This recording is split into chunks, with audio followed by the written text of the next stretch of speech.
Φίλες και φίλοι του αγγλικού ποδοσφαίρου, καλώς ήρθατε στο Pub Tales Podcast. Το πρώτο podcast στο νέο μας αιώνα, γιατί τον ολοκληρώσαμε τον πρώτο, αφού πιάσαμε τα 100. Ξεκινάμε λοιπόν ένα νέο αιώνα podcast και εμείς με φρέσκο θέμα.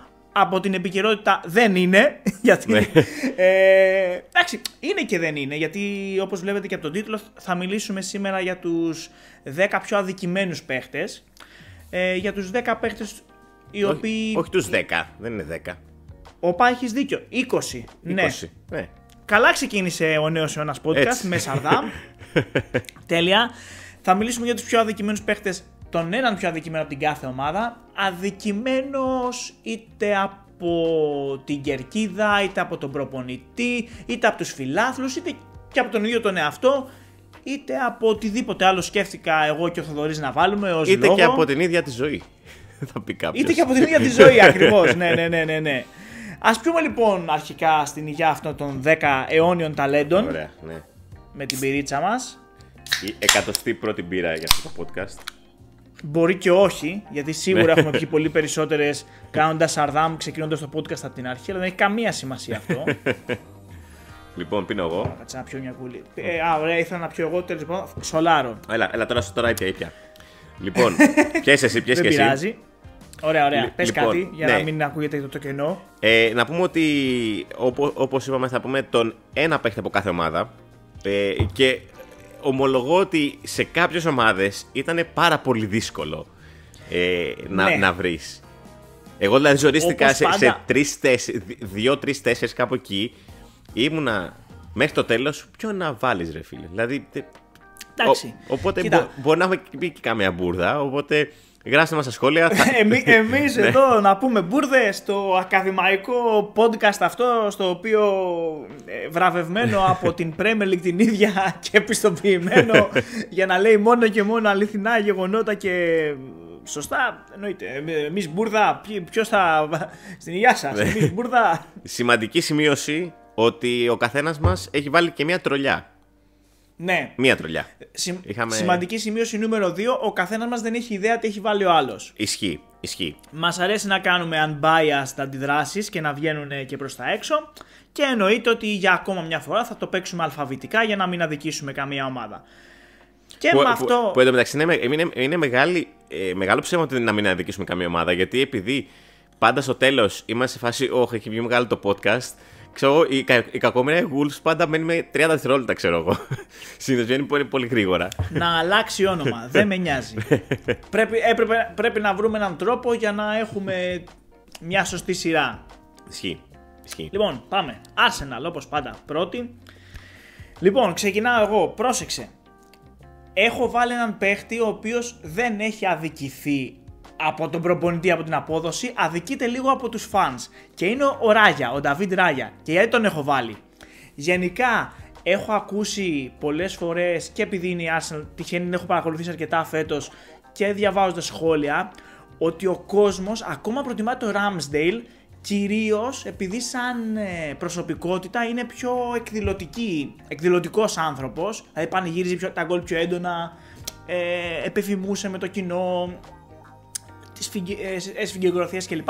Ο Ράγια είναι λίγο πιο προσγειωμένος στη γη, δεν είναι τόσο έτσι τρελάκιας. Είναι και η πρώτη του χρονιά, είναι και δανεικός, δεν ξέρει πώς θα εξελιχθεί η πορεία του εκεί πέρα. Έχει πάρει θέση βασικού, παίζει full, παίζει καλά, αλλά ίσως τον έχουν αδικήσει λίγο, δεν τον έχουν τόσο πολύ στην καρδιά τους οι οπαδοί. Οκ. Κοίταξε, γελάω όση ώρα μιλάς, γιατί έχω βάλει τον Ramsdale εγώ. Και θα σου πω, αυτό που περιγράφεις είναι ακριβώς, δηλαδή λες ότι οι οπαδοί της Arsenal είναι λίγο πιο πολύ, ας πούμε, με το Ramsdale. Ξέρεις για ποιο λόγο είναι με το Ramsdale? Γιατί θεωρούν ότι είναι αδικημένος. Και πάντα ο αδικημένος και πάντα θεωρώ ότι ο αδικημένος παίρνει περισσότερη αγάπη. Θα σου πω, ο λόγος που το πιστεύω ότι ο Ramsdale είναι αδικημένος είναι ότι δεν μπορείς να πεις έχασε τη θέση του χωρίς να έχει κάνει κάτι το χοντρό. Απλά, ναι, δηλαδή ισχύει. δεν είναι να πεις ότι έπαιζε άσχημα και έχασε τη θέση του. Γι' αυτό λέω ότι είναι αδικημένος. Γιατί συνήθως με τους τερματοφύλακες τι γίνεται. Κάνει μια γκέλα, κάνει ένα κακό spell με ένα κακό διάστημα και μετά ο αναπληρωματικός παίρνει θέση του πρώτου. Συνήθως έτσι γίνεται. Σε αυτή την περίπτωση, εδώ πέρα, ήρθε ο Ράγια και απλά πήρε τη θέση του Ramsdale γιατί ήταν πιο κοντά στο playing style που ήθελε ο Αρτέτα. Οπότε γι' αυτό θεωρώ ότι είναι αδικημένος. Και να πούμε όμως ότι σε αυτό το podcast από τον Αύγουστο είχαμε πει ότι ο Ράγια θα πάρει τη θέση του Ramsdale.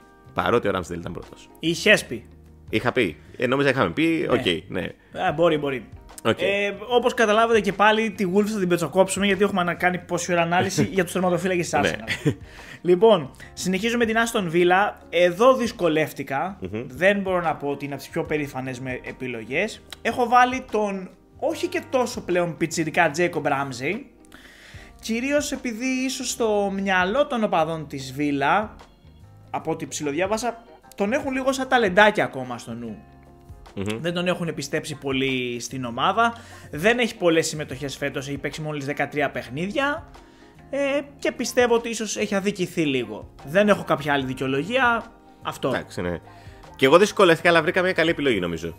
Λοιπόν, Λούκα Ντίν. Ο Λούκας Ντίν, πώς θα λέγεται, ο Γάλλος. Ο Λουκάς, ναι. Ο οποίος τον είχαν ξεγράψει νομίζω λίγο όλοι όταν έφυγε από την. Έως και πολύ, ναι. Και νομίζω ότι φέτος κάνει μια πάρα πολύ καλή χρονιά. Δηλαδή είναι βασικός στην ομάδα. Κάνει μια πάρα πολύ καλή χρονιά και νομίζω έχει εκπλήξει αρκετό κόσμο η επάνωδος του έτσι τη φετινή σεζόν. Οπότε θεωρώ ότι είναι αδικημένος με την έννοια ότι πολλοί κόσμος εκτός Aston Villa τον θεωρεί τελειωμένο, ενώ στην πραγματικότητα είναι ένας πάρα πολύ τίμιος παίχτης. Εξού και αδικημένος.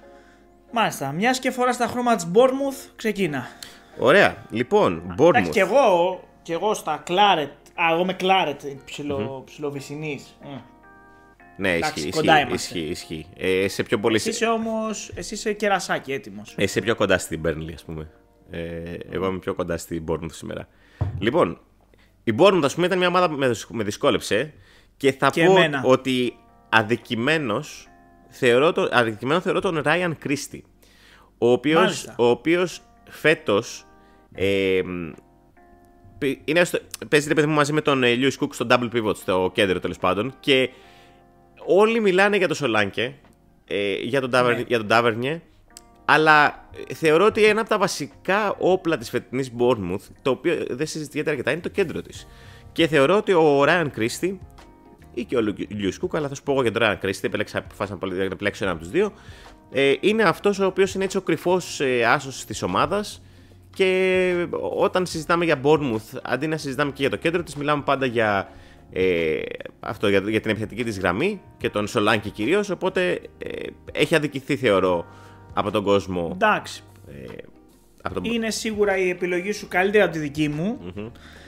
Καθώς εγώ και λόγω Σολάν και επειδή έχει τραβήξει όλα τα φώτα της δημοσιότητας, θεωρώ ότι αδικείται λίγο σαν δημοσιότητα μια τίμια σεζόν που κάνει ο Τάβερνιερ. Συμφωνώ. Και τον έχω επιλέξει χωρίς κάποιον τρομερό λόγο και ίσως και λόγω του ονόματός του, επειδή στην Ελλάδα τον θεωρούμε ταβερνιάρη. Θα μπορούσε δηλαδή αυτός ο παίχτης, θα μπορούσε σίγουρα στην Ελλάδα να μην κάνει καριέρα ποτέ μόνο και μόνο λόγω του ονόματός του. Αδικείται από την ίδια τη ζωή, Παναγιώτη μου, αυτό που λέγαμε. Αλλά η ίδια η ζωή τον ξεφτύλισε. Ο Μάρκος ο Τάβερνιερ είναι ο παίχτης που αδικείται από τη ζωή. Όχι τόσο από τους οπαδούς, όχι τόσο από την. Κάνει μια decent χρονιά, τι έχω σημειώσει εδώ. 16 συμμετοχές, 2 γκολ. Έχει έναν Σολάν και δίπλα μπροστά, ανάλογα το που παίζει, που πετάει φωτιές. Αλλά αδικημένος από τη ζωή. Και δεν είναι αυτή η τρολιά μου. Ο οποίος, φαντάσου, ένας Τάβερνιερ ερχόταν. Γιατί υπάρχει και άλλος Τάβερνιερ. Νομίζω στη Rangers, αν δεν κάνω λάθος. Σκοτσέζος. Ναι. Ή Άγγλος είναι κι αυτός. Δεν θυμάμαι, νομίζω. Δεν θυμάμαι ένα Άγγλος Σκοτσέζος. Μπορεί να είναι κι αυτός Άγγλος. Βρετανός, και να είμαστε μέσα. Βρετανός. Φαντάζεσαι να έρχονταν στην Ελλάδα. Και δηλαδή, οι δημοσιογράφοι που φτιάχνουν τα εξώφυλλα θα ήταν. Και τα headlines θα ήταν έτοιμοι. Θα είχαν οπλίσει τη σκανδάλη. Θα ήταν με το χέρι σκανδάλη. Αυτός ο παίχτης πρέπει να πάει και στη σωστή ομάδα, στη σωστή πόλη. Δεν μπορεί να πάει ο Μάρκος ο Τάβερνιε στον Παναθηναϊκό. Πρέπει να πάει στο Λεβαδιακό. Μπορεί να πάει στο Λεβαδιακό. Πρέπει να πάει στον Μπαζ Γιάννενα. Χτύπησε Γιάννενα ο Ταβερνιέ. Ναι, ρε φίλε, τι θα χτύπαγε. Τι θα χτύπαγε. Ναι, αυτό. Ή στο Βόλο. Και στο Βόλο θα ήταν ωραίο. Ναι. Ωραίο. Όφι, Αστέρα Τρίπολης. Ωραίο. Πάρα πολύ ωραία. Λοιπόν, πάμε λοιπόν σε λονδρέζικη ομάδα. Πάμε. Ξανά. Bradford. Εντάξει. Θα πω εγώ ότι ο πιο αδικημένος παίκτης της φετινής Bradford είναι ο Μάρκο Φλέκεν, ο οποίος έχει ακούσει τα εξαμάξεις στην ομάδα, επειδή δεν είχε κάνει ένα πολύ καλό ξεκίνημα.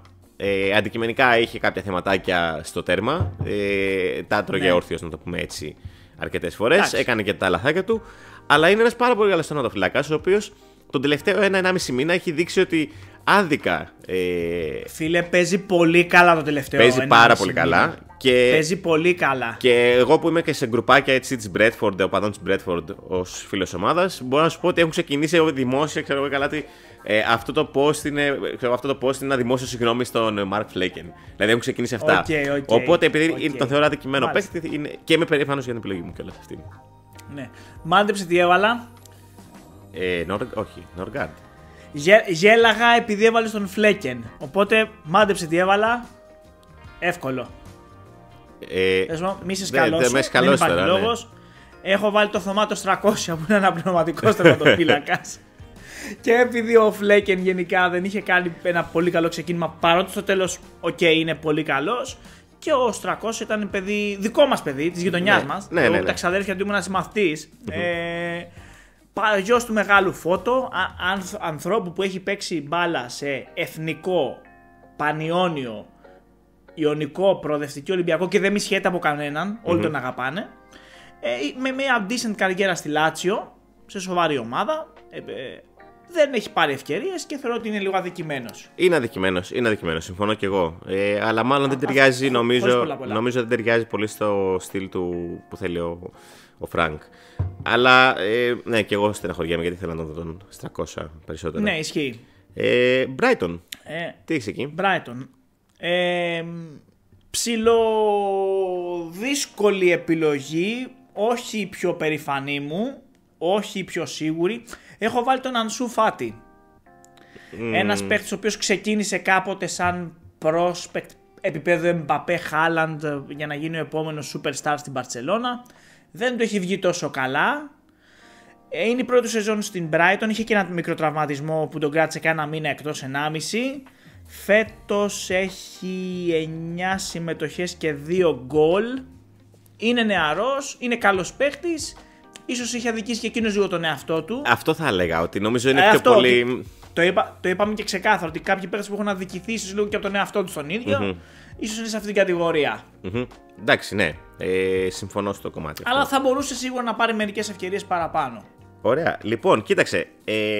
Εγώ έχω βάλει στην Brighton τον Billy τον Gilmour. Τον Billy τον Gilmour, μάλιστα. Και θα σου πω τον λόγο.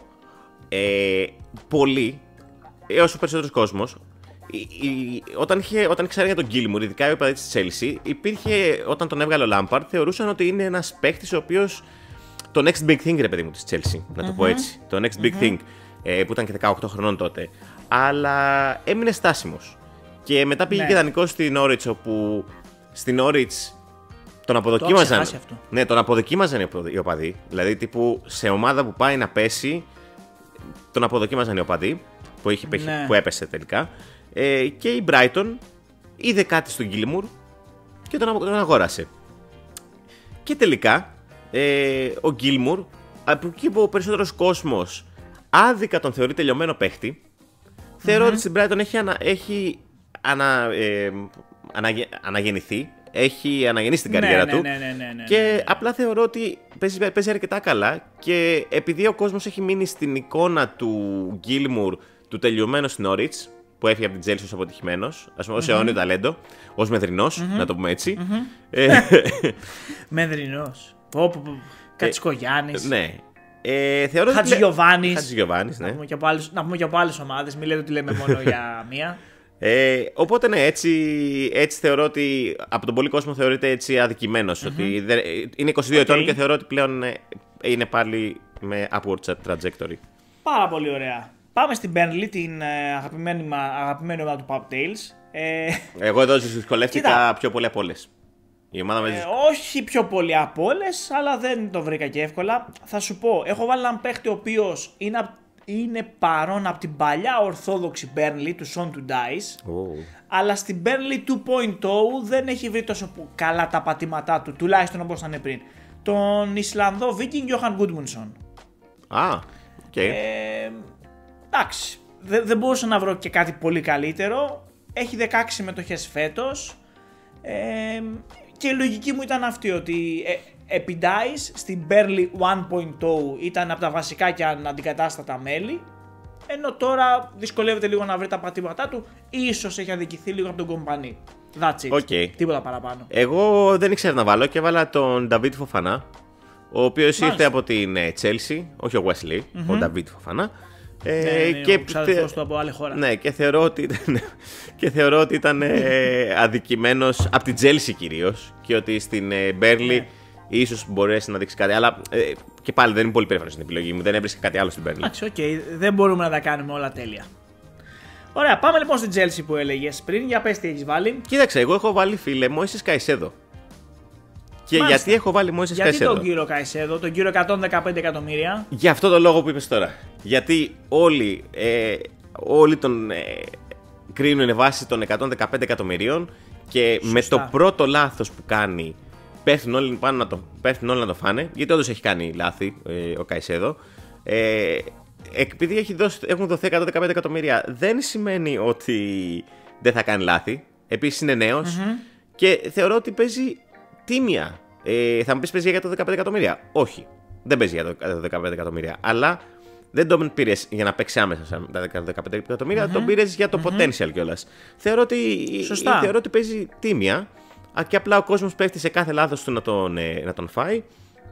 Και όλη αυτή η περιραίωση ατμόσφαιρα με τα λάθη του έχει δημιουργήσει την αίσθηση ότι ο Caicedo δεν παίζει καλά στην Chelsea. Που εγώ θεωρώ ότι από αυτά που έχω δει, ότι ίσως παίζει καλύτερα και από τον Έντζο. Ναι, δηλαδή είναι όλη η ομάδα. Καλά η Chelsea, δεν είναι το πρόβλημα ο Caicedo. Και παίζει, αν ξέρεις, με τα τελευταία μάτς καλύτερα και από τον Έντζο στα μάτς της ομάδας. Οπότε γι' αυτό και μόνο θεωρώ ότι ο Caicedo είναι αδικημένος. Ωραία, εγώ έχω βάλει μια πιο normal νομίζω επιλογή που δεν. Θα μου πεις, κρίνεται και αυτός βάζει, γιατί και αυτός κόστησε. Έχω βάλει τον Marc Cucurella, έναν παίχτη ο οποίος ήταν εξαιρετικός όσο ήταν στην Brighton. Στην Chelsea νομίζω ότι ο ίδιος έχει αδικήσει λίγο τον εαυτό του. Δεν ξέρω αν είναι θέμα προσαρμοστικότητας, θέμα του ότι πήγε σε μια πιο μεγάλη ομάδα με άλλες απαιτήσεις ή ότι κόστησε και αυτός αρκετά. Γύρω στα 50-60 εκατομμύρια τον πληρώσανε. Δεν τον πήραν φθηνά. Ναι, γιατί το ήθελε και η City τότε, γι' αυτό τον είχαμε. Είναι η δεύτερη χρονιά του που είναι στην Chelsea. Δεν βλέπω πολλά πράγματα, ούτε πολλές ευκαιρίες και θεωρώ ότι ίσως έχει αδικηθεί λίγο. Οκ. Εντάξει. Εγώ θεωρώ απλά ότι είναι overrated παίκτης. Ίσως σε μια άλλη ομάδα να ήταν λίγο, δηλαδή σε μια ομάδα όπως είναι η Brighton, να πήγαινε π.χ. σε μια West Ham ή σε μια Wolves, σε μια τέτοια ομάδα. Ναι. Να είχε πιο πολλές ευκαιρίες και να του ταιριάζει καλύτερα. Συμφωνώ. Ωραία, πάμε. Λοιπόν. Σε μια τέτοια ομάδα όπως είναι η Crystal Palace. Κοίτα, εδώ έχω βάλει μια περίπτωση παίχτη που είναι λίγο πολύ αδικημένος από την ίδια τη ζωή. Είναι ο Ντίνο Χέντερσον, ο αναπληρωματικός τερματοφύλακας της Crystal Palace, ο οποίος δεν έχει πάρει κάποιες ευκαιρίες. Δεν είχε πάρει ούτε στη Manchester United που θεωρεί το prospect, γιατί είχε κάνει καλές χρονιές στη Sheffield United. Δηλαδή με ξέρεις αυτά τα 2 χρόνια. Ήταν τραυματίας φέτος ο Χέντερσον. Και από τότε που επέστρεψε είναι δανεικό. Είναι βασικό, συγγνώμη. Δηλαδή και χτες έπαιξε με την Chelsea. Ντίν Χέντερσον. 2 δεν έχω σημειώσει συμμετοχές του. Ναι. Χθες έπαιζε βασικός, είσαι σίγουρος, γιατί το είδα το μάτσα, δεν το θυμάμαι. Ναι, ήταν κακός. Δεν μπορώ να θυμηθώ. Και ήταν κακός. Αυτόν έχω βάλει. Είναι λίγο παίκτης αδικημένος από τη ζωή. Λίγο πολύ. Δεν μπορούσα να βρω κάτι άλλο. Οκ, εντάξει, ναι. Μόνο και μόνο επειδή είναι προκλητικός. Επειδή είναι προκλητικός και κάνει γενικά δηλώσεις προκλητικές πάντα. Γι' αυτό και μόνο θα πω. Του παίρνει αυτό που το αξίζει. Γενικά, εγώ δεν είμαι καθόλου σαν άνθρωπος όταν ακούω κάποιον να έχει big mouth, δηλαδή να μιλάει πολύ, όπως ο Χέντερσον. Θεωρώ ότι αν αποτύχεις, σου αξίζει. Δηλαδή, καλύτερα να είσαι ταπεινός. Γιατί χωρίς να έχει κάνει σχεδόν τίποτα στην καριέρα του, είχε πολύ μεγάλο. 2 καλές χρονιές στη Sheffield United έκανε.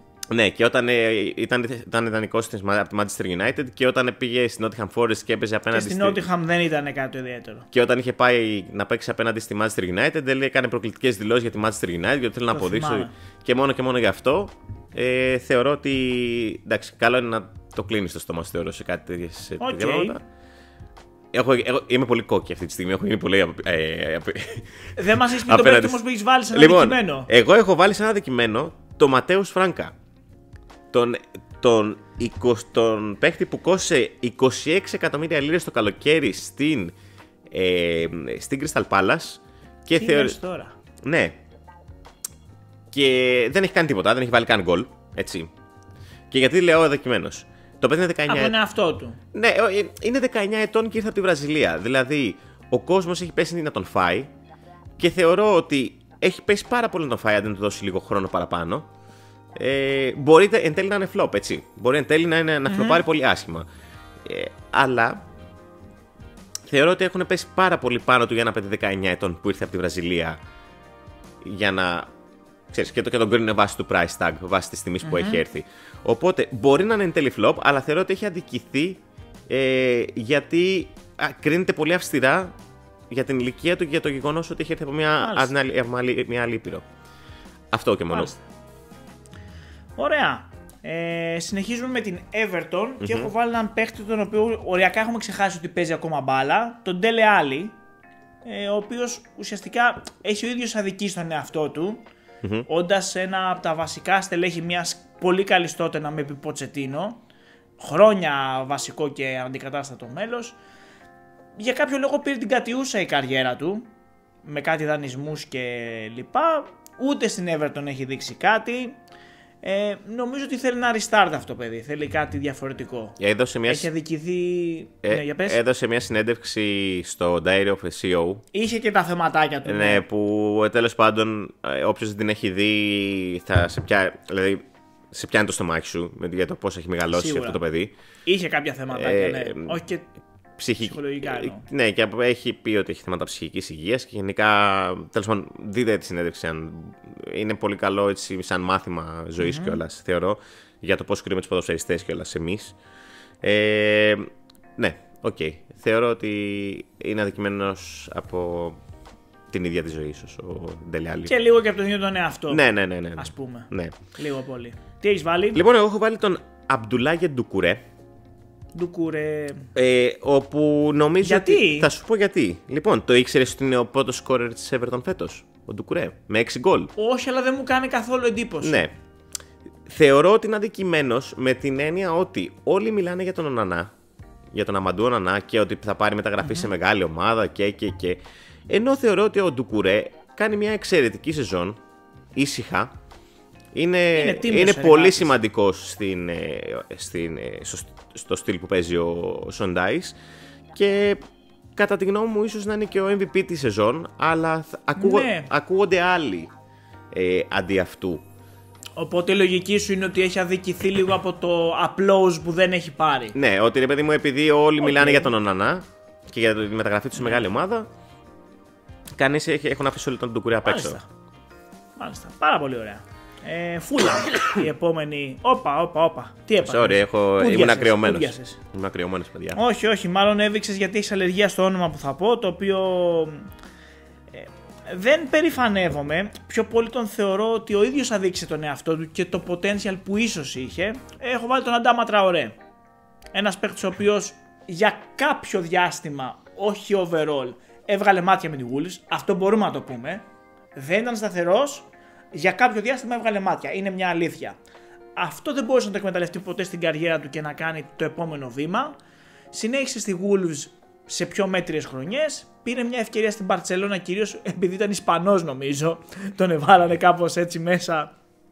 Ούτε εκεί έδειξε κάτι. Και φέτος δεν έχει πάρει ευκαιρίες. Μάλλον επειδή δεν τις αξίζει και πάρα πολύ. Οπότε νομίζω ότι ο Τραορέ είναι μια περίπτωση παίχτη ο οποίος έχει το potential αλλά ποτέ δεν δούλεψε. Προσπάθησε με τα φυσικά του χαρακτηριστικά που είναι η ταχύτητα και η δύναμη να παίξει ένα άθλημα το οποίο θέλει και λίγο τεχνική. Θέλει και λίγο σκέψη και λογική. Νομίζω είναι η πιο κακή σου επιλογή, φίλε, αυτή. Γιατί... Η πιο κακή με επιλογή. Μάλιστα. Γιατί εγώ τον Τραωρέ θα τον έβαζα στον πιο overrated παίχτη της λίγκας κιόλας, του πρωταθλήματος. Σου εξήγησα τη λογική μου, δεν σου λέω ναι, ότι είναι underrated. Ότι σου λέω ότι ο ίδιος αδικεί τον εαυτό του. Ναι. Okay. Δεν είπα ότι αξίζει να παίζει παραπάνω. Okay. Δεν είπα ότι δεν παίζει επειδή δεν αξίζει. Είπα ότι είναι ένας άνθρωπος ο οποίος βασίστηκε σε δικά του φυσικά χαρακτηριστικά και δεν δούλεψε ποτέ το potential που του έδωσε η ίδια η φύση να έχει σαν ποδοσφαιριστής. Οκ, εντάξει, ναι. Ωραία, λοιπόν, εγώ έχω επιλέξει το Ραούλ Χιμένες γιατί φέτος έχει βάλει 5 γκολ επίσης. Κάτι που δεν έχει περάσει. Θα μου πεις, είναι πολλά τα 5 γκολ για center for. Έτσι και έτσι. Αλλά θεωρώ ότι για αυτά που έχει περάσει, θεωρώ ότι πολλοί τον θεωρούν πλέον πρώην ποδοσφαιριστή μετά τον τραυματισμό του. Και πολλές φορές τον, ας πούμε, θεωρείται τελειωμένος. Θεωρώ ότι δεν είναι τελειωμένος ο Ραούλ Χιμένες και δείχνει αυτό το πράγμα φέτος. Εμένα τουλάχιστον μου φαίνεται ότι δείχνει ότι έχει ακόμα θέση στο πρωτάθλημα. Σίγουρα έχει. Μπορεί όχι ως βασικός σε μεγάλη ομάδα, αλλά επειδή έχει ακουστεί πολλές φορές ότι ο Χιμένες πρέπει να φύγει από την Premier League και να πάει πίσω στο Μεξικό, θεωρώ ότι ακόμα έχει θέση στο πρωτάθλημα, γι' αυτό και θεωρώ... Και δεν νομίζω ότι θα πάει πίσω στο Μεξικό. Ναι, δεν ξέρω. Μπορεί να μην είναι και πολύ καλή επιλογή του Χιμένες, δεν από ψέματα, αλλά ναι, θεωρώ ότι έχει ακόμα θέση. Συμφωνώ πολύ. Θεωρώ ότι έχει θέση στη Λίγκα και... ναι. Okay. Ωραία. Επόμενη επιλογή. Πάμε στη Liverpool και έχω κάνει την πιο προφανή επιλογή που θα μπορούσα να κάνω. Είναι φυσικά ο Darwin Núñez. Ένας άνθρωπος ο οποίος έχει ακούσει τα πάνδυνα αυτά τα 2 χρόνια. Όχι άδικα κάποιες φορές, αλλά θεωρώ ότι πραγματικά μπορεί να δείξει πολλά περισσότερα πράγματα από αυτά που έχει ήδη κάνει. Φέτος ήδη είναι στα 8 γκολ, πέρυσι είχε 9, έχει πιάσει δηλαδή τα περσινά του standards. Βέβαια φέτος έχει παίξει παραπάνω παιχνίδια καθώς δεν υπάρχει Μανέ, ο Σαλάχ έλειπε για ένα μεγάλο διάστημα, λείπει ακόμα, έχει πάρει πολλές ευκαιρίες, πολύ περισσότερα παιχνίδια. Νομίζω ότι είναι καλύτερος από πέρυσι και νομίζω ότι κάθε μήνας που περνάει θα προσαρμόζεται ακόμα περισσότερο και θα φτάσουμε σε κάποιο σημείο να μην τον κράζουμε σε κάθε ευκαιρία που χάνει. Γιατί αυτή τη στιγμή ο Νούνιες τρώει hate σε κάθε ευκαιρία που χάνει. Είτε είναι γελία ευκαιρία, γιατί όντως έχει χάσει γελίες ευκαιρίες, είτε είναι άτυχος σαν ένα μάτσε. Με ποιον ήταν, δεν θυμάμαι, που είχε 3 δοκάρια, 4 σε ένα παιχνίδι. Με την Chelsea νομίζω. Ναι, δηλαδή είναι και λίγο άτυχος. Κοίταξε, θα σου πω. Είναι χασογκόλης. Έχει θεματάκια, αλλά δεν είναι τόσο κακός όσο το hate που έχει λάβει. Θεωρώ ότι υπάρχουν 2 κατηγορίες ανθρώπων για τον Νούνιες. Υπάρχουν οι οπαδοί της Liverpool που θεωρώ ότι τον θεωρούν ακόμα καλύτερο παίκτη από αυτό που είναι. Ενώ είναι πολύ καλός παίκτης, έτσι. Οι οπαδοί της Liverpool τον θεωρούν ακόμα καλύτερο παίκτη από αυτό που είναι. Και αυτοί που είναι κατά της Liverpool ή αντί-Liverpool, οι οποίοι τον θεωρούν flop. Και η πραγματικότητα νομίζω βρίσκεται κάπου πραγματικά στη μέση. Είναι ένας πολύ καλός παίχτης, τελεία. Δηλαδή. Ίσως overpriced και ίσως γι' αυτό ακούει ό,τι ακούει. Εντάξει, ναι, απλά θεωρώ. Ίσως αγοράστηκε λίγο παραπάνω από την αξία του. Θεωρώ ότι δεν είναι ακριβώς αδικημένος γιατί είναι απλά δεν έχει μπει από κανέναν στη βάση ο Νούνιες. Γιατί υπάρχουν αυτοί που είναι φανατικά υπέρ του και αυτοί που είναι φανατικά κατά του. Οπότε όλο αυτό το φανατικό. Φανατικά υπέρ. Οι οπαδοί της Liverpool είναι φανατικά υπέρ. Μα μόνο και μόνο που ακούν τους φανατικά κατά, ξέρεις, σε τραβάει στο να γίνεις ακόμα πιο fanboy. Anyway, θα πω εγώ τον Curtis Jones. Η δική μου επιλογή είναι ο Curtis Jones. Και ο λόγος είναι. Θα σου πω γιατί είναι αδικημένος. Γιατί όλοι μιλάνε για το κέντρο της Liverpool. Μέχρι τον Νοέμβριο που ήταν ο Σομποσλάι ο top, που όλοι λέγανε για τον Σομποσλάι. Μετά τον τραυματισμό του Σομποσλάι που έχει πέσει γενικά ο Ούγγρος. Και δεν έχει επανέλθει στα στάνταρ. Ναι. Μιλάνε όλοι για τον Έντο που έχει κάνει step up και κανείς δεν μιλάει για τον τιμιότατο εργάτη Curtis Jones, ο οποίος είναι σταθερά εκεί και παίζει μια χαρά. Δεν σου λέω ότι είναι τρομερός. Θα μπορούσες με ακριβώς την ίδια λογική να βάλεις και τον Harvey Elliott. Με ακριβώς την ίδια λογική. Εντάξει, ναι. Απλά θεωρώ ότι ο Curtis Jones είναι πολύ σταθερός και μ' αρέσει αρκετά ο Jones εμένα. Θεωρώ είναι από. Παίζει για 7. Τρομερός παίχτης και με πολύ μέλλον και μακάρι να συνεχίσει να είναι καλό στην ομάδα. Luton Town. Για ακόμα μια φορά έχω βάλει τερματοφύλακα. Δυσκολεύτηκα. Έχουν τον. Πώς τον είναι τον Βέλγο, τον Καμίνσκι. Ναι. Κάνει ό,τι μπορεί το παλικάρι.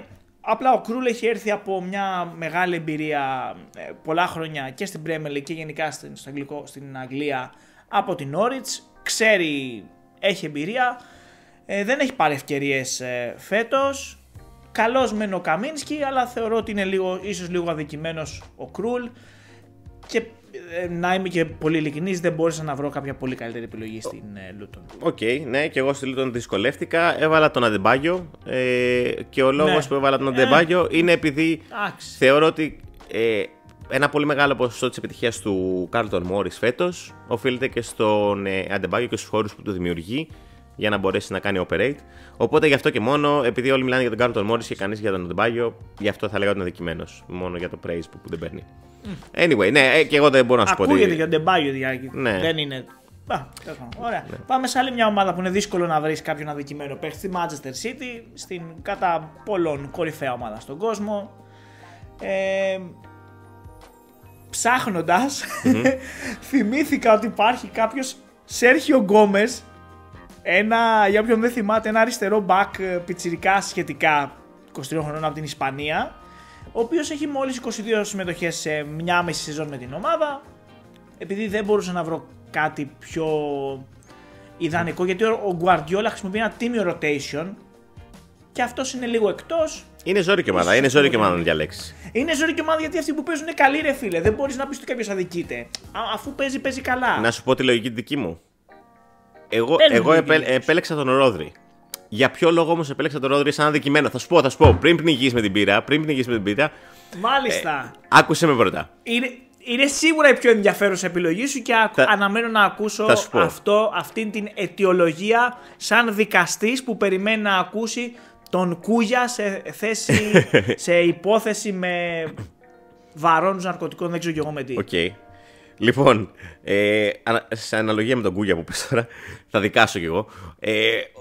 Ο Ρόδρυ θεωρώ ότι ίσως είναι ο καλύτερος παίκτης στη City και όλοι θα μιλήσουν για τον De Bruyne και τον Haaland. Αλλά θεωρώ ότι η ραχοκοκαλιά... Παρένθεση δική μου, συγγνώμη, και θα μιλήσουν επάξι ότι αυτή είναι καλύτερη. Ναι, αλλά θα σου πω γιατί... Δική μου στον τρόπο που παίζει η City, θεωρώ ότι ο Ρόδρυ είναι πιο βασικός, πιο βασικό γρανάζι από την ο Χάλαντ, να σου το πω έτσι. Γιατί ο Χάλαντ, είναι εξωγήινος, αλλά του δημιουργεί... Και πρώην εξωγήινος. Ναι, ρε παιδί μου, απλά θέλω να σου πω. Τώρα καταλαβαίνεις, πάμε σε μια κουβέντα, όχι ότι δεν είναι καλή παίκτης, έτσι. Ότι θεωρώ ότι ο Ρόδρυ ο Ρόδρυ δεν μπαίνει στην ίδια κουβέντα με τον De Bruyne και τον Χάλαντ πολλές φορές. Ενώ στην πραγματικότητα για το πόσο σημαντικός είναι για την ομάδα είναι στο ίδιο επίπεδο. Και αυτό φαίνεται από το ότι με τον Ρόδρυ η ομάδα δεν χάνει. Με τον Ρόδρυ βασικό η ομάδα δεν χάνει. Όποτε λείπει κάνει τις γκέλες της η City. Και ο Ρόδρυ θα έπρεπε να μπει, κατά τη γνώμη μου, στην κουβέντα πέρυσι για τη χρυσή μπάλα και δεν μπήκε ποτέ μόνο και μόνο επειδή δεν είναι τόσο φαντεζή παίκτης όπως είναι ο Χάλαντ ή ο De Bruyne. Έχει το βιογραφικό του γκολ που έδωσε το πρώτο Champions League στη Manchester. Μαζί σου, απλά κατάλαβες πώς το λέω. Ότι είναι στο ίδιο επίπεδο για μένα με τον Haaland και τον De Bruyne, αλλά σε όλο τον κόσμο ακούγεται σαν ένα επίπεδο κάτω. Δηλαδή είναι Haaland, De Bruyne και μετά είναι Ρόδρυ. Ενώ θεωρώ ότι είναι στο ίδιο. Μόνο και μόνο γι' αυτό. Μάλιστα, ωραία. Πάμε στην δυτική πλευρά του Manchester, στη United. Και εδώ έχω βάλει την πιο λογική επιλογή. Έχω βάλει τον Harry Maguire. Έναν παίχτη ο οποίος έχει ακούσει τα διπλάσια από ό,τι έχει ακούσει ο Darwin Núñez. Έναν παίχτη ο οποίος είναι αρκετά καλός παίκτης. Δυστυχώς έπεσε σε μια κακή περίοδο στη Manchester United, έκανε πολλά λάθη, είναι μια αλήθεια αυτή, και άκουσε τα πάντα. Και επειδή ήταν αρχηγός, κάτι για το οποίο θεωρώ ότι δεν ήταν έτοιμος να αναλάβει και περιβραχιόνιο σε μια από τις μεγαλύτερες ομάδες στον κόσμο, στο μεγαλύτερο ποδοσφαιρικό brand name του κόσμου, το οποίο είναι η Manchester United. Μας έχει αποδείξει πολλές φορές και μας έχει βάλει τα γυαλιά και τα καπέλα με την Εθνική Αγγλίας. Οπότε θεωρώ ότι ίσως είναι αδικημένος κυρίως από τους φιλάθλους. Με κάλυψε απόλυτα. Και εγώ Harry Maguire και για τους λόγους που ανέφερες. Θεωρώ ότι ένας τίμιος παίκτης, ο οποίος έχει ακούσει τα εξαμάξι μόνο και μόνο γιατί εντάξει. Όλοι ξέρουμε. Είναι εκεί που είναι και είναι αυτός που δεν είναι. Δεν αξίζει επουδενή το τρολάρισμα που πέφτει πάνω του για τα πάντα. Δεν φταίει αυτός για τα προβλήματα της Manchester United. Σωστά. Λοιπόν, Newcastle. Θα πω εγώ τον Μίγκελ Αλμιρόν και άκου να στιγμή τώρα με τον Αλμυρών, για ποιο λόγο τον έβαλα. Γιατί ο περισσότερος κόσμος τον θεωρεί άμπαλο. Ας είμαστε. Ναι, εντάξει, ρε παιδί μου, αντικειμενικά ο περισσότερος κόσμος τον θεωρεί πολύ μέτριο παίχτη. Γιατί δεν είναι ένα extreme που σκοράρει συχνά. Αν εξαιρέσεις πέρυσι ένα φεγγάρι που τον είχαν πάρει και όλοι στο fantasy, αν εξαιρέσεις πέρυσι, δεν είναι ένας παίκτης που σκοράρει συχνά και θεωρούν ότι δεν είναι για να παίξει στην Newcastle. Ναι. Αλλά θεωρώ ότι είναι αδικημένος γιατί οι δουλειές που κάνει μέσα στο γήπεδο. Μιλάμε για ένα παίκτη ο οποίος όλη την ώρα δουλεύει, τρέχει, μαρκάρει, κάνει πολλά πράγματα στο γήπεδο. Σαφώς συμφωνώ 100%. Και θεωρώ ότι είναι ένας πάρα πολύ τίμιος παίκτης, ο οποίος απλά επειδή δεν είναι και ο νούμερο 1 killer, δεν αδικείται, ας πούμε, από τον περισσότερο κόσμο. Εμένα μου αρέσει πάρα πολύ. Μ' αρέσει πολύ σαν παίχτης. Μόλις μου κατέριψες όλο μου το επιχείρημα. Όχι, μα γι' αυτό με είδες ότι Ναι. έκανα κάτι μορφασμούς και κάτι γκριμάτσες τύπου τον Αλμυρών. Μου αρέσει πάρα πολύ σαν παίχτης, αλλά δεν θεωρώ ότι είναι η πλειοψηφία. Λοιπόν, ο πιο αδικημένος παίχτης του Newcastle United είναι ο Λόρις ο Κάριους, ο οποίος έχει αδικηθεί από την ποδοσφαιρική ζωή για ένα μάτς που έκανε λάθος. Σε συχαινόμαστε ακόμα γι' αυτό οι οπαδοί της Liverpool, να ξέρεις. Όχι, σ' αγαπάμε κατά βάθος, δεν πειράζει. Το τελευταίο μάτς που έπαιξε ο Κάριους στην Premier League ήταν τον Μάιο του 2018 σε ένα μάτς Liverpool-Brighton 4-0. Έκτοτε έκανε 2 ψιλοτίμιες σεζόν στην Μπεσίκτας, μία σεζόν όπου έπαιξε 4 παιχνίδια στην Union Βερολίνου και μετά έχει μία σεζόν στη Liverpool και 2 στη Newcastle όπου δεν έχει παίξει ούτε ένα παιχνίδι στο πρωτάθλημα και είναι μια μισή σεζόν στη Newcastle και έχει παίξει μόνο ένα παιχνίδι και θυμάστε όλοι ποιο αυτό το παιχνίδι είναι ο τελικός του περσινού League Cup απέναντι στη Manchester United. Σε άλλα νέα, ο Λόρις Κάριους έχει νικήσει τη ζωή καθώς έχει ίσως ως γυναίκα και μητέρα του παιδιού του μια από τις ομορφότερες γυναίκες στον κόσμο. Συνέχισε να μας λεντάς. Μπράβο σου. Ναι. Όχι. Δεν μπορώ να βάλω αδικημένο τον Λόρις Κάριους γιατί έχει κερδίσει τη ζωή. Έχει κερδίσει τη ζωή. Έχει χάσει όμως την ποδοσφαιρική ζωή. Ισχύει. Αλλά είναι καλός out. Είναι καλός out πάντως. Ότι ο Κάριους είναι αδικημένος. Ίσως είναι λίγο αδικημένος. Είναι αδικημένος. Ήταν η τρολιά μου, αλλά ίσως να μην είναι και τόσο τρολιά. Εγώ πιστεύω ότι είναι αδικημένος γενικά. Δηλαδή ένα λάθος του κατέστρεψε όλη την καριέρα. 2. Λοιπόν, Nottingham Forest. 2 γκολ φάγαμε. Ένα από τον Bale, ένα από τον Benzema. Ναι, ισχύει. 2 λάθη. Το ψαλιδάκι δεν μετράει, ήταν άπιαστο. Ναι. Nottingham Forest. Ποιον έχεις? Βέβαια. Πρώην παίχτη Liverpool, Divock Origi. Οκ. Γιατί αδικημένος ο Origi? Γιατί δεν έχει πάρει, θεωρώ, τις ευκαιρίες που αξίζει με την εμπειρία που έχει σε ένα πρωτάθλημα που το ξέρει. Δεν είναι μεγάλος. Είναι 28 χρονών ακόμα. Έχει ψωμί, έχει χρόνια να παίξει, έχει πράγματα να κάνει. Στη Μίλαν δεν ήταν κακός.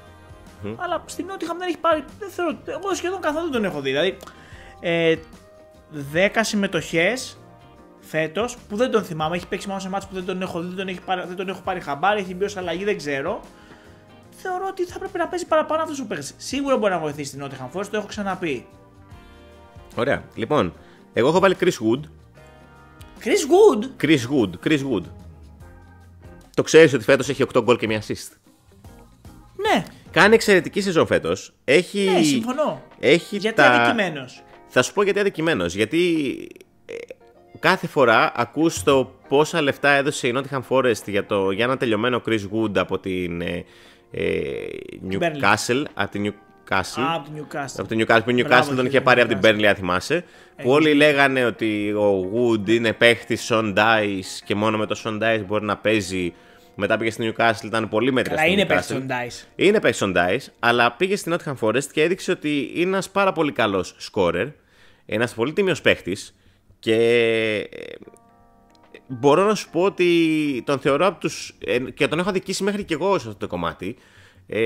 Ότι τον θεωρούσα ένα παίχτη ο οποίος μόνο με το Sean Dice μπορούσε να παίξει. Και δείχνει φέτος ότι ο περισσότερος κόσμος είναι λάθος και ότι είναι μια χαρά τίμιος παίχτης και μια χαρά τίμιος σκόρερ. Συμφωνώ απόλυτα και το δικαιολόγησες και ωραία. Ωραία. Sheffield United. Έχω βάλει το παλικάρι μας, τον George τον Baldock, ο οποίος είναι χρόνια στην ομάδα. LA not secure ο Baldock. είναι χρόνια στην ομάδα και την έχει βοηθήσει και στη Championship και τις 2 φορές που ανέβηκε. Ίσως φέτος είναι λίγο αδικημένος, έχει 11 συμμετοχές, παίζει ο πιτσιρικάς ο Bogle, ο οποίος δεν είναι καθόλου κακός βέβαια, να πω την αλήθεια. Αλλά επειδή είναι δικό μας παιδί... Είναι όλοι κακοί στη Sheffield United. Είναι όλοι κακοί στη Sheffield United φέτος. Τέλος πάντων, εντάξει, είμαι λίγο αυστηρός. Ήμουν λίγο αυστηρός. Εγώ δεν ήξερα να βάλω και έβαλα Cameron Archer. Θα σου πω γιατί. Δηλαδή, δεν είχα τι να βάλω. Δηλαδή, δεν θεωρώ κανένα αδικημένο από εκεί μέσα, από αυτό το συνοχλήμα που βλέπουμε φέτος. Εντάξει, απλά ο Archer, πώς θα το πω, όταν τον είχα δει από κοντά στο match με την Everton που είχαμε κάνει και match days, που ήταν στο debut του. Και μου πήρες αυτό εδώ. Μπράβο. Για να το δει ο κόσμος. Μπράβο. Θα σκάσω μύτη και με Sheffield United κασκόλ εδώ σε podcast. Έτσι. Για όποιον βλέπει. Να το. Αυτό έχει αγοραστεί από τον κύριο Θοδωρή Παπαδάκη στο γήπεδο της Sheffield United. Και τέλος πάντων αυτό που. Φίλε μου, τον έχω πληρώσει, δεν του χρωστάω λεφτά. Ναι, γι' αυτό το κασκόλ για άλλα του χρωστάω. Είναι ξεπληρωμένο αυτό, έχει αποπληρωθεί το χρέος. Έχει αποπληρωθεί. Και έβαλα τον Archer γιατί θεωρώ αυτό που είχα δει τότε ήταν πάρα πολύ καλό. Ένας πάρα πολύ καλό παίκτης για να παίζει στη Sheffield United. Ο οποίος βέβαια στην πορεία έδειξε ότι για Sheffield United είναι. Οπότε από το να μην βάλω κανέναν, έβαλα τον Archer και το αφήνω εκεί. Πες μας τώρα που πήρες φορά και ποιον έβαλες στην Tottenham. Λοιπόν, έβαλα τον Ουαλό Τάσο Πάντο, τον Ben Davis. Και όσοι οπαδοί της Tottenham είστε σε αυτό το podcast, μπείτε στα σχόλια στο YouTube και στο Spotify και αποθεώστε τον Τάσο Πάντο της ομάδας σας, γιατί αυτός ο Ben Davis, ο Τιτάνας, από όλο το υπόλοιπο πρωτάθλημα και όλους τους υπόλοιπους, όλο τον υπόλοιπο κόσμο, θεωρείται ένας πολύ μέτριος παίκτης και πολύ κακός παίκτης. Αλλά ναι, έτσι Παναγιώτη, κάνε τα δικά σου. Αλλά όλοι ξέρουν και όλοι πρέπει να αποκαταστήσουν την αλήθεια ότι ο Ben Davis είναι ένας τίμιος παγκίτης που όποτε έρχεται από τον πάγκο δίνει και την ψυχή του δίνει την ψυχή του για την ομάδα. Και γι' αυτό το λόγο θέλω να πείτε οι οπαδοί της Tottenham και να αποθεώσετε τον Τάσο Πάντο της ομάδας σας. Ναι. Mic drop. Αρχικά δεν πιστεύω ότι στην Ελλάδα έχουμε πολλούς οπαδούς της Tottenham. Εγώ θεωρώ ότι έχουμε. Γνώμη μου, εγώ θεωρώ ότι έχουμε. Βγείτε μπροστά, οπαδοί. Βγείτε μπροστά, Lily Whites. Βγείτε μπροστά. Prove me wrong. Σκάστε μύτη στα σχόλια και πείτε Παναγιώτη σε γλεντάμε. Prove me wrong. Θεωρώ ότι δεν έχουμε πολλούς οπαδούς. Γράφτε Παναγιώτη σε γλεντάμε και μετά γράψτε ό,τι θέλετε. Αλλά γράψτε και το Παναγιώτη σε γλεντάμε. Και θα μπω να κάνω καρδούλα από το προφίλ το δικό μου, όχι από το Pubtails. Και θα γράψω από κάτω ναι, με γλεντάτε. Δημόσια, πώς το λένε, δήλωση. Έτσι. Αν κάποιος μπει και γράψει είμαι οπαδός τότε να Παναγιώτη σε γλεντάω, θα μπω με το προσωπικό μου προφίλ και θα γράψω σε ευχαριστώ πολύ, καλή συνέχεια. Ή θα του δώσω ένα φυλάκι, κάτι. Να σε καλά. Λοιπόν, ένα emoji καρδιά. Ναι, για πες. Ψιλοδυσκολεύτηκα και να πω στην Tottenham. Έβαλα, νομίζω, ίσως δεν είναι και τόσο σωστή επιλογή, ότι ίσως να είναι λίγο αδικημένος ο Giovanni Lo Celso. Ένας αρκετά καλός παίχτης, ο οποίος θεωρώ ότι δεν έχει πάρει τις ευκαιρίες που το αξίζει. Ένας παίχτης λίγο παλαιάς κοπής, Λατινοαμερικάνος με το δικό του ταπεραμέντο. Στην Ισπανία ήταν πολύ καλός. Στην Tottenham πιστεύω ότι δεν έχει πάρει τις ευκαιρίες που το αξίζει. Φέτος τι έχω σημειώσει, δεν έχω σημειώσει. Δεν πειράζει. Είναι σε καλή ηλικία και θεωρώ ότι θα μπορούσε να παίξει παραπάνω. Οκ. Λοιπόν, West Ham. Και θα ξεκινήσω εγώ γιατί έχω την τρολιά μου. Δώσε στο λαό. David Moyes. Ρε φίλε, πάμε παίχτες. Γι' αυτό σου είπα θα είναι τρολιά. Τώρα. Πρέπει να είναι τρολιά. Δεν μπορούσα γιατί έπρεπε να πω ότι είμαι ο άνθρωπος που τον έχει κράξει τον David Moyes. Άμα ήταν έτσι ρε φίλε στη Newcastle θα είχαμε βάλει και 2 Eddie Howe για πλάκα. Εντάξει, σου λέω είπα τρολιά. Μου δίνεις την τρολιά. Εσύ έβαλες Κάριους. Αν και ήταν καλή επιλογή τελικά. Αλλά έβαλα David Moyes γιατί έπρεπε να πω αυτό που θέλω να πω. Να γλεντείς τον εαυτό σου. Δηλαδή γλεντάς τον εαυτό σου αυτή τη στιγμή. Θα σου πω τι γίνεται. Δεν καταλαβαίνω. Αν είσαι οπαδός της West Ham, δεν νοείται να λες ότι πρέπει να φύγει ο David Moyes. Δεν νοείται, όχι. Εγώ που δεν είμαι οπαδός της West Ham, αλλά την αγαπώ και φοράω και κλάρες σήμερα σχετικά. Υπάρχει πολλοί κόσμος εκεί έξω, οπαδοί της West Ham, που ζητάνε την αμάκρυνση του Moyes. Όταν ένας άνθρωπος έχει πάει consistently, σταθερά στο Europa League, σου έχει πάρει Europa Conference League, σε πάει μια χαρά πάλι στα... Θα δείξω κάτι για τους οπαδούς της West Ham, συνέχισε. Ναι. Και σε έχει πάει και σε σταθερή ομάδα Ευρώπης, δεν νοείται να ζητάς την απόλυσή του παρά λόγω του ποδοσφαίρου που μπορεί να παίζει φέτος ή λόγω του. Ή τέλος πάντων λόγω του ότι έφαγες 6 γκολ από την Arsenal. Θα πρέπει να το κάνεις του μπεκί και να πεις με αυτόν πορευόμαστε μέχρι το τέλος. Ναι, βαριά εξάρα. Αλλά όλοι έχουν τις κακές βραδιές. Σίγουρα. Περιμένεις μέχρι το τέλος της χρονιάς και κρίνεις ανάλογα. Είναι το μόνο που αξίζει ο τύπος και γι' αυτό λέω ότι είναι αδικημένος, γιατί δεν πρέπει να ακούγεται επουδενή ο όρος απόλυση δίπλα από το όνομα του David Moyes. Και ποιος το λέει αυτό? Εγώ που ήμουν ο πρώτος που είχε ζητήσει το κεφάλι του David Moyes. Δεν έχω να πω τίποτα άλλο. Τιμή και δόξα στον David Moyes, και όποιος είναι οπαδός της West Ham και παρακολουθεί αυτό το βίντεο, του το αφιερώνω αυτό εδώ. Ελπίζω ότι θα φανεί καλά στην κάμερα.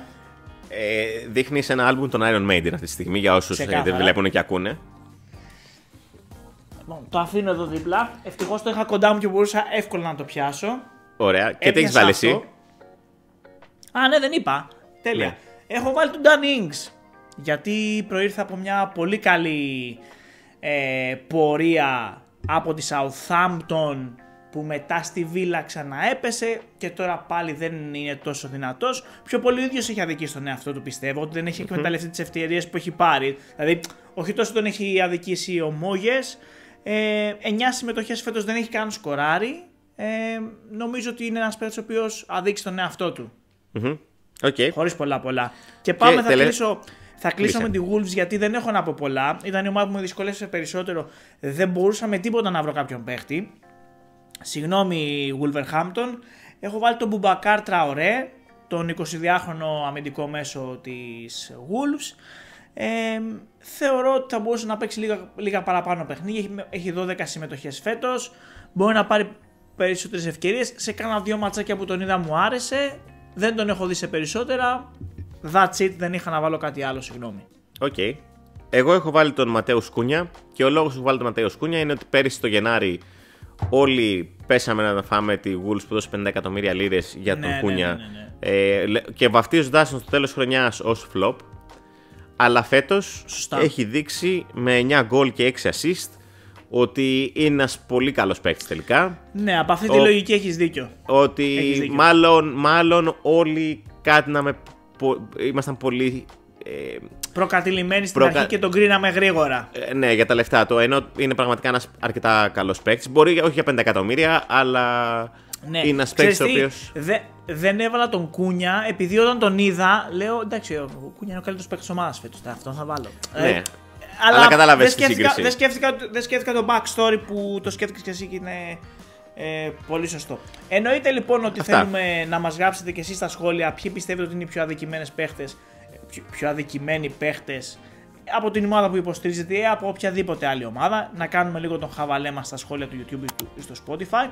Να μας ακολουθήσετε σε αυτά τα δύο κοινωνικά δίκτυα / πλατφόρμες ακρόασης podcast, για να μας βοηθήσετε να συνεχίσουμε να κάνουμε αυτό που κάνουμε εβδομαδιαία, να είμαστε η παρέα σας δηλαδή. Και αν θέλετε μπορείτε να μας ακολουθήσετε και στο Facebook και στο Instagram και στο Twitter, όπου ανεβάζουμε συχνό καθημερινό περιεχόμενο για το αγγλικό ποδόσφαιρο. Αφήνω τον επίλογο σε σένα, φίλε Θοδωρή. Ο επίλογος είναι να το κλείσουμε γρήγορα, μπας και προλάβουμε τα 5 λεπτά. Τέλεια. Λοιπόν, μέχρι λοιπόν το επόμενο podcast, να είστε όλοι καλά, να πίνετε μπάρα, να βλέπετε. Να πίνετε μπάλα. Τέλεια. Να πίνετε μπύρες, να βλέπετε μπάλα και να διαβάζετε pub tales. Καλή συνέχεια.